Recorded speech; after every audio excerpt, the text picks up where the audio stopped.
Hi there. Well, I'm sorry I haven't been around a week, but let me explain and let me go over a couple things if you don't mind, please.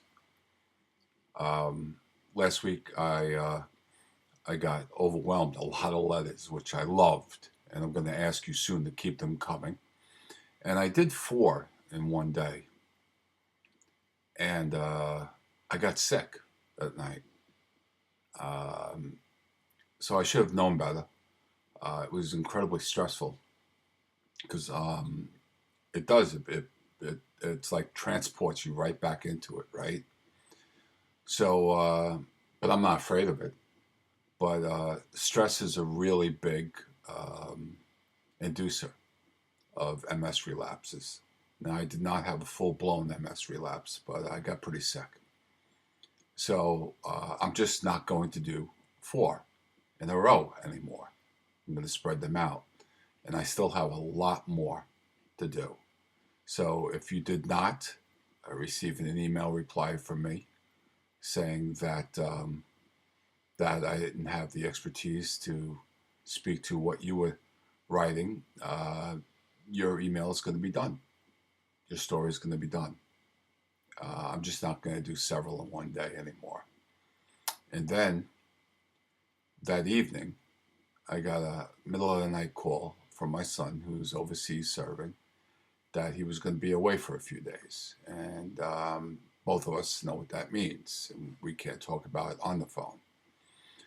The last time he and his team went away for a few days, it made headline news for, I think it was like 4 days across the world.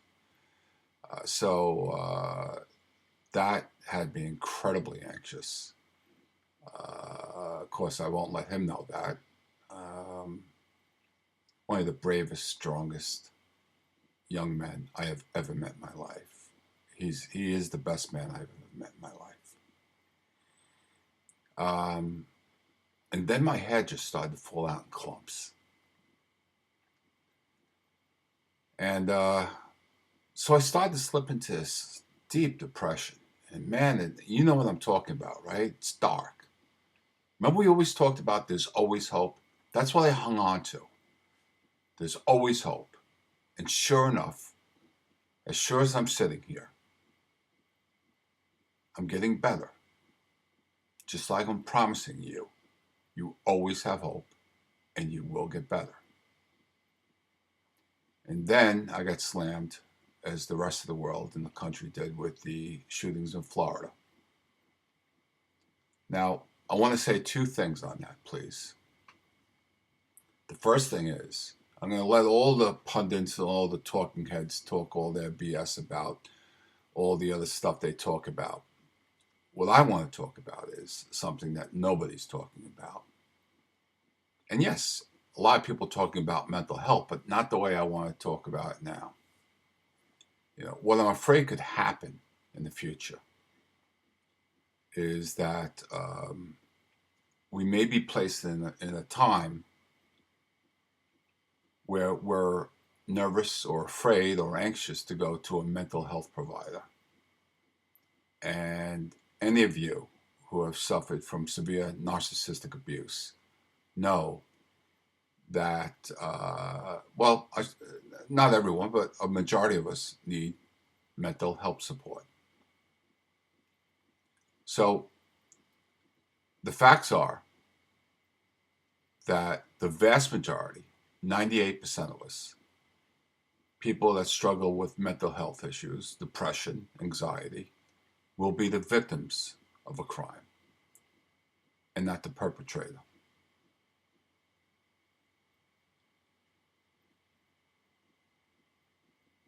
And I'm afraid we may come to a time where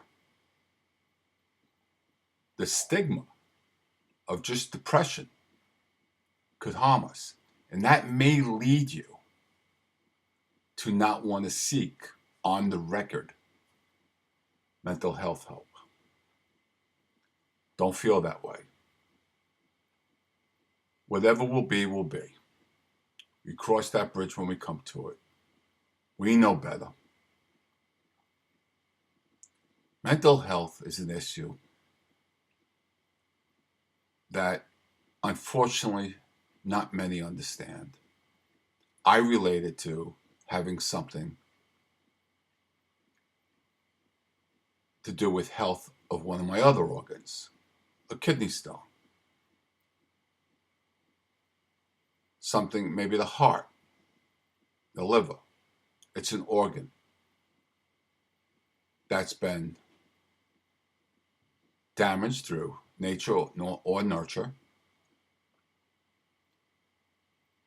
and it needs to be helped, medicated, repaired, on the road to recovery. So what you may see coming up in the next days, weeks, months, or years is you may feel frightened to seek out a mental health professional. Please don't. I haven't, and I won't. There are a lot of good people out there, a lot of good mental health professionals that don't think like that want to help you. There are resources out there in your counties, in your states, and I can't speak to overseas, where you might be able to see a mental health provider for free. Are you a veteran? Are you low income? There's many, many different ways to try to seek a mental health provider. And don't you be afraid of the stigma. Soon, after that mental health improves, you'll learn to wear it on your sleeve like a badge of honor. I'm not ashamed of it. It's helped me a great deal, and it's made me a better man. That being said, here's what I'd like to offer you since the community has given so much to me. You all know that I am not a professional. I have no formal experience in mental health, no formal education in mental health. But one thing I do know about, and I hope this doesn't sound as braggart, but one thing I do know about is narcissistic abuse and its effects. I've got that narrowed down. So let me say this. If you are in crisis, and I mean serious crisis, and you are really needing help, you reach out to me and we'll get together. Now, I can't email that much because my hands cramp up. But we have Skype and FaceTime and the WhatsApp app up. WhatsApp application. That's what my son and I use for overseas. I'll put my email down at the bottom of the comment section. And if you are in crisis, true crisis, and you need immediate help, you reach out and we'll figure something out. There's going to be very few people that's going to understand the type of pain that we endure. Not too many people are going to understand our particular brand of depression when we're in there. There are many, many, many reasons and types of depression. And they're all unique. Ours is particularly unique because of the cruel, not only physical, but mental torture. Yeah, that was torture, right? If you're in crisis, you write to me, tell me about it.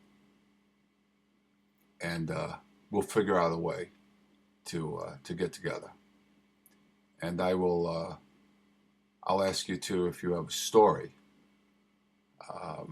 that you want to share, you email me again. It'll take me a while to get to. I'm no longer going to do several in one day. I'm not going to do that.